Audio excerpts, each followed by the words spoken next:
Hoy vamos a estudiar un tema bastante interesante.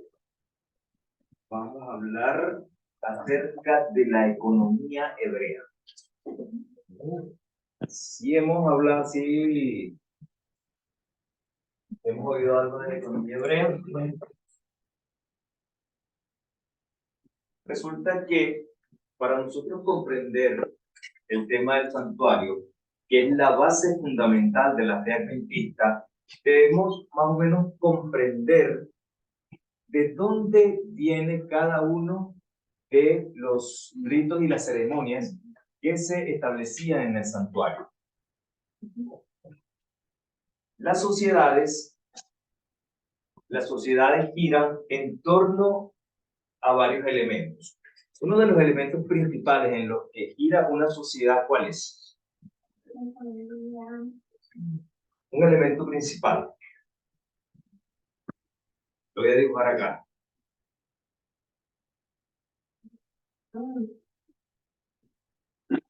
El agua.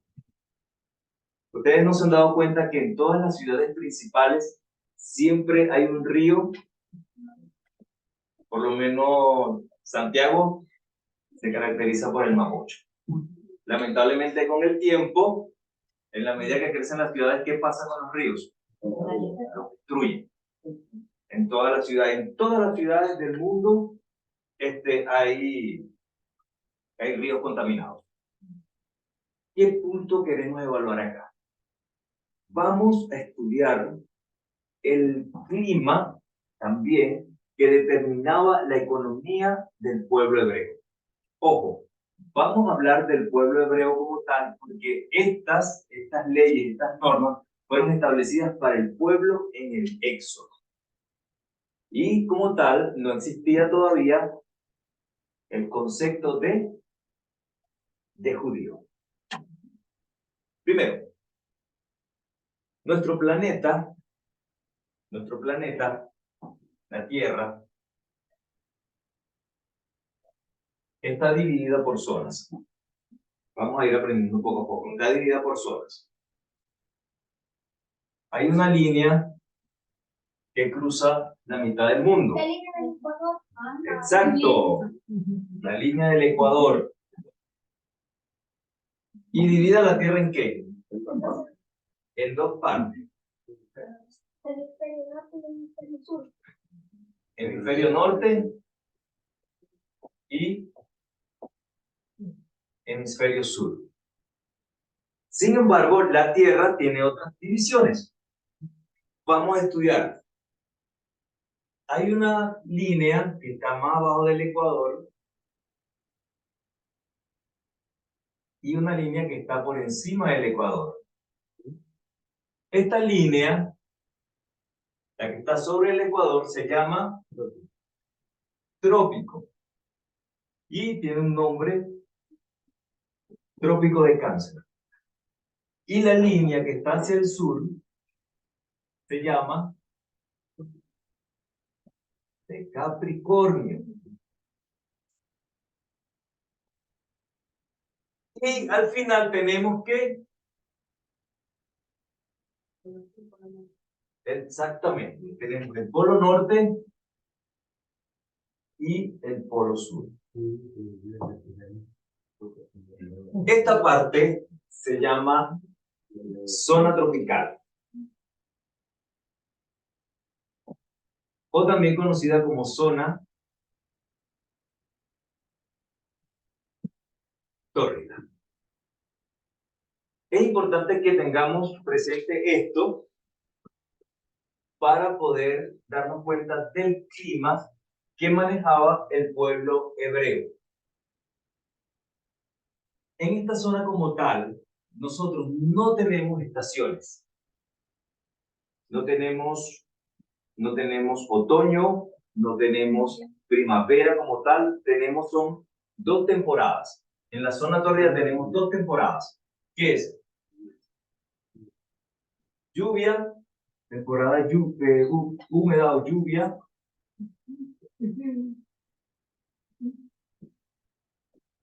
y seca. Nosotros para la temporada seca le decimos verano. Y a la húmeda le decimos invierno también, pero no es un invierno como este que vivimos fuera de esta zona. Cuando salimos de esta zona se llama subtropical.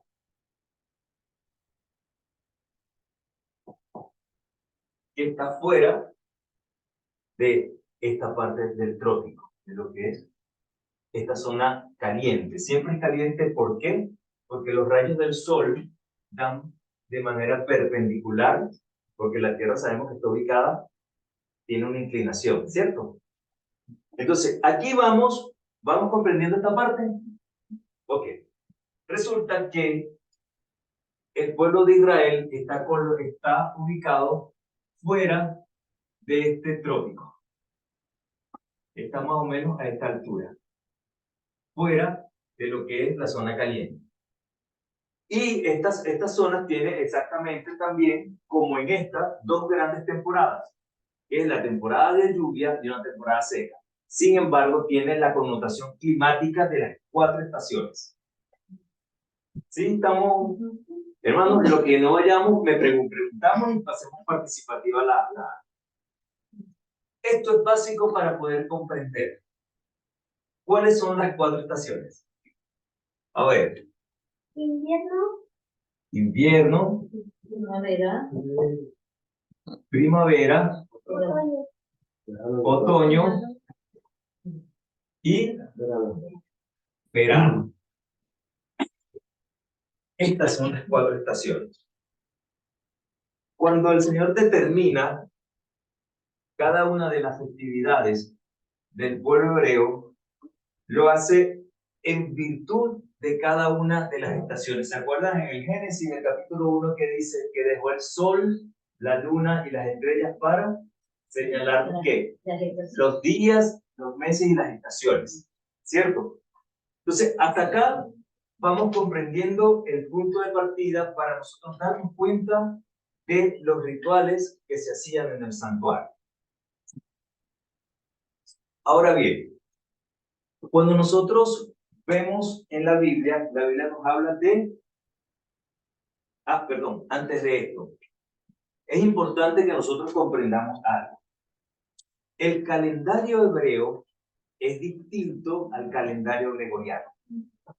¿Qué sucede? El calendario hebreo se maneja lo que es sol y lunar. Pero para hacerlo más fácil, esto significa que, al igual que los calendarios antiguos, las fechas se medían por las estaciones y siempre comenzaban el nuevo año ¿en cuál? En primavera. Pero debemos notar otro punto importante. Según los polos, las estaciones son ¿qué? Son diferentes. Mientras en el polo norte es primavera, que es en el sur. Es otoño. En el sur es otoño. ¿Ok? Después de primavera viene verano en el norte. ¿Qué es en el sur? Invierno. Invierno. Después viene otoño. ¿Qué es en el sur? Primavera. Y después en el norte viene el invierno. ¿Y en el sur qué es? Verano. ¿Qué pasa? Para nosotros tener un estudio claro de lo que es las estaciones, debemos ubicarnos siempre ¿en qué hemisferio? No. En el norte. ¿Por qué? Porque ahí está la situación geográfica. Porque en el norte es donde está el país de Israel. O el pueblo hebreo, como estamos estudiando ahorita. Entonces, ahí es donde nosotros vamos a marcar y nos vamos a ir dando cuenta de cada uno de los movimientos que se hacían en el tema del santuario. Fíjense que ya teniendo claro esto, la ubicación geográfica de Israel, pasamos nosotros a dividir el calendario. ¿Qué pasa? Esas culturas comenzaban el año en primavera. Todo lo comenzaban en primavera. ¿Por qué? Culturalmente siempre se asoció al invierno con lobreguez. ¿Por qué? Porque el invierno es frío y es tedioso. Comenzaba la primavera, comienza la primavera. Y la primavera en el norte, estamos hablando ya, lo vamos a ubicar siempre en el hemisferio norte. La primavera comienza más o menos ¿al qué? Al 22 de marzo. Comienza más o menos la primavera. Eso es lo que está estipulado. Pasa marzo, abril, mayo. Después de primavera, ¿qué viene? Más o menos al 22 de junio. Entonces, marzo, perdón, vamos a utilizar acá algo más. La primavera corresponde a los meses de marzo, abril y mayo. ¿Cuándo comienza el verano? Aproximadamente al 22 de junio. Aquí tenemos 3 meses de primavera. Primavera. Al 22 de junio. ¿Cuándo comienza el invierno oficialmente en el sur? Al 22 de junio. Entonces, decíamos que verano corresponde a la primavera. Al invierno, perdón. Entonces tenemos 22 de junio, julio y agosto. Ojo, aquí, esto lo vamos a mirarlo desde este punto de vista. Esto nos va a dar el calendario hebreo. ¿Por qué? ¿Qué nos sucede muchas veces cuando estudiamos la Biblia? Dice, y el primer mes. Y el primer mes. Y resulta que nosotros vamos al primer mes y resulta que es que nuestra costumbre nos manda a enero. Pero el primer mes no era enero. ¿Ves? Era aproximadamente marzo, pero ahorita vamos a ver el nombre en hebreo. Entonces tenemos primavera, verano. El otoño en el norte más o menos, ¿cuándo comienza? Septiembre. Ok, septiembre. Entonces sería septiembre, octubre y noviembre. Esto sería el otoño. Y más o menos el invierno en el norte comienza ¿cuándo? Ok. Y nosotros estamos en verano. Enero y febrero. Este sería invierno. Partiendo de acá, aquí vemos que los meses no corresponden exactamente a los inicios de año como nuestro calendario. Entonces, nos vamos a ubicar en los distintos meses. Vamos a ver. Vamos a mirar acá. El Señor, nosotros tenemos en el ritual hebreo varias fiestas, ¿cierto? Y esas fiestas corresponden al movimiento que se iba realizando en el santuario. ¿Cuál era la primera fiesta que había en el pueblo hebreo? Voy a utilizar siempre la palabra pueblo hebreo. Porque Judíos no existían. ¿Ah? Judíos no existían. No existía. Estaban las tribus, pero no existía el reino de Judá todavía. Entonces, por eso llamamos pueblo hebreo. ¿Cuál era la primera fiesta que había? La Pascua era la primera fiesta del año. Y antes de entrar acá, ustedes me dicen si puedo borrar. Sí. ¿Sí? Perfecto.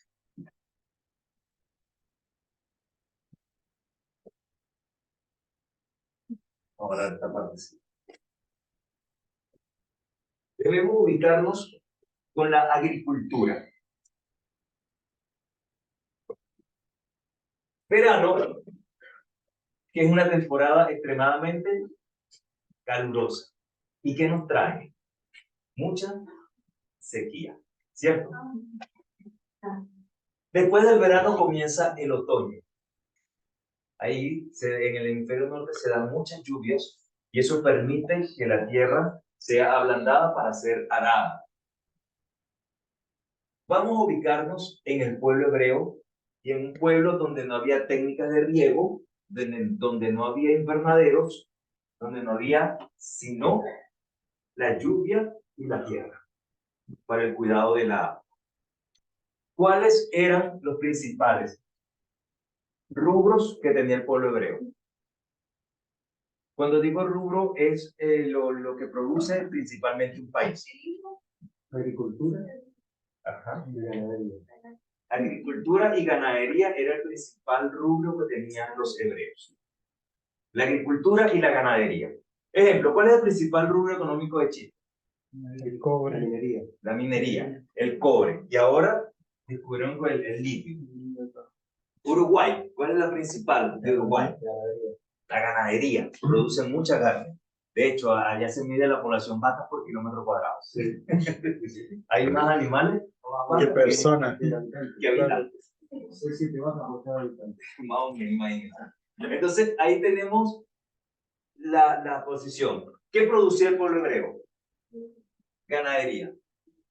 Y agricultura. En la agricultura, ¿cuáles eran sus principales rubros? Trigo. El trigo. ¿Escuché algo por ahí? Cebada.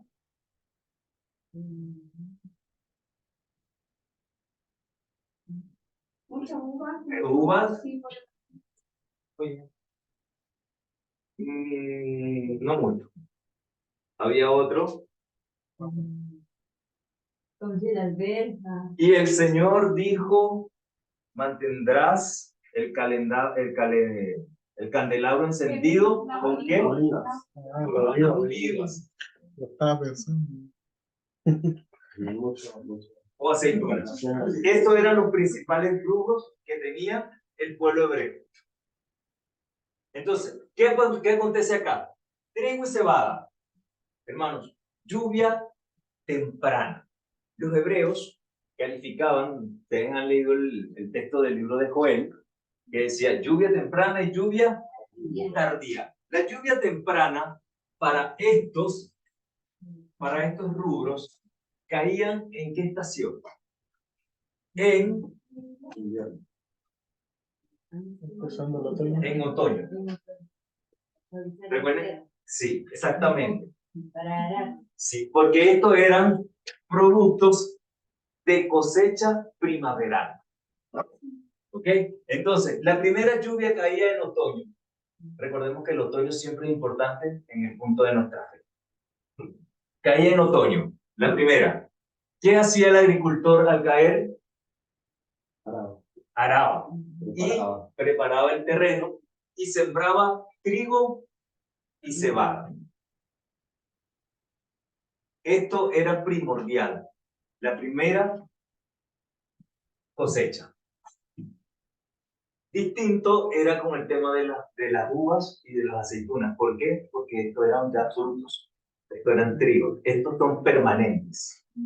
Estos son temporales. O sea, unos meses. 3 meses. Exacto. Por lo menos para nosotros el rubro principal es el maíz. E igual es un rubro de 90 días. Entonces, sembraban el trigo. ¿Qué pasaba? Llegaba el invierno. ¿Producía en invierno? No, pero crecía. Tampoco crecía mucho. Quedaba. El frío tapizaba la semilla y no producía. ¿Cuándo empezaba? ¿A partir de qué fecha? Primavera. ya más o menos aproximándose la primavera empezaban a brotar, así como los parrones acá, que empiezan a brotar, aún sin terminar el invierno. Debemos recordar algo, los días en invierno, nosotros tenemos experiencia en el sur, son cortísimos. Lo mismo sucede en el norte. Lo mismo sucede en el norte. Ahora bien, se sembró, pasó el invierno y empezó a llegar la primavera.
Hebreo. Ahí se desarrollaba la fiesta de la Pascua. ¿Y qué ocurría con los primeros brotes de cebada? Aquí, si profundizamos, vamos a caer en los talmudes y vamos a caer en muchas cosas, la hora exacta en que iba. Había una hora exacta en la que había que recoger la cebada y había que presentarla al sacerdote. ¿El sacerdote qué hacía? Mecía las primicias. Y después de ahí partía el tema de la cosecha. Ahí vamos comprendiendo el movimiento de las festividades y vamos viendo el ritual del santuario. Después que estaba que pasaba la Pascua, ¿por fiesta venía?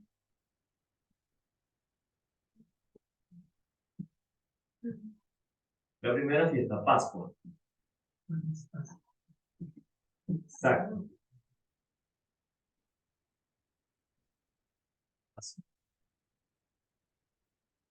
¿Hacemos por qué? No tenía levadura. No tenían levadura. Ahora, ¿por qué no tenían levadura? Porque la levadura representa el pecado. ¿Ahora se practicaba?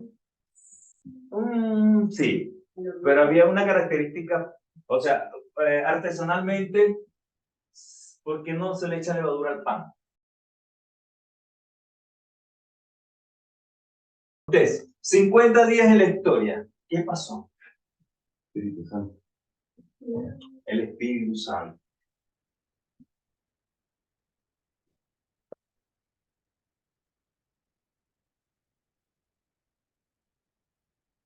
Y además de esto, hay una profecía en Daniel que es ¿qué pasa cuando Jesús llega al cielo? ¿Lo recibe el maestro? Perdón, el anciano. Ok.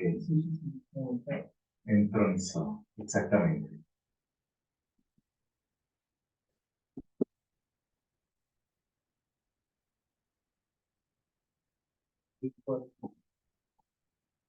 Entronizamiento de Cristo. Entronizado. Ahora fíjense este detalle. En nuestra fe adventista, ¿qué representa las trompetas?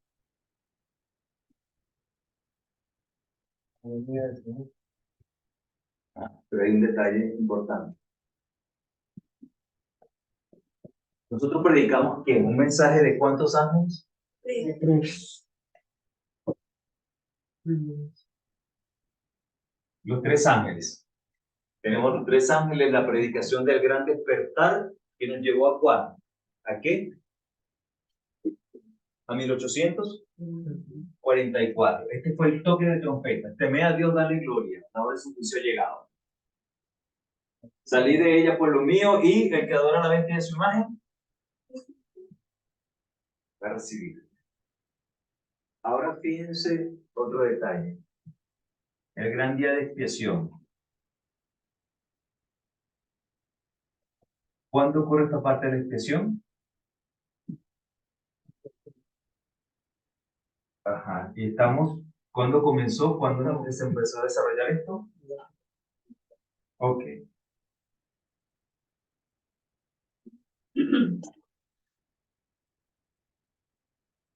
22 de octubre de 1844. Ahí tenemos claro esta parte. Fíjense cómo cada una de las fiestas va teniendo una connotación en la historia y un cumplimiento en la historia. Y el gran día, la fiesta de los tabernáculos,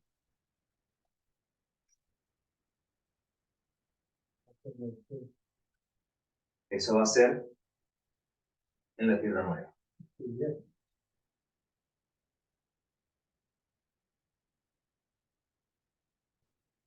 Estos movimientos que se van desarrollando en base a las fiestas tuvieron su significación histórica, que tiene la culminación en la segunda venida de Jesús y cuando habitemos, por la gracia de Dios, en su presencia.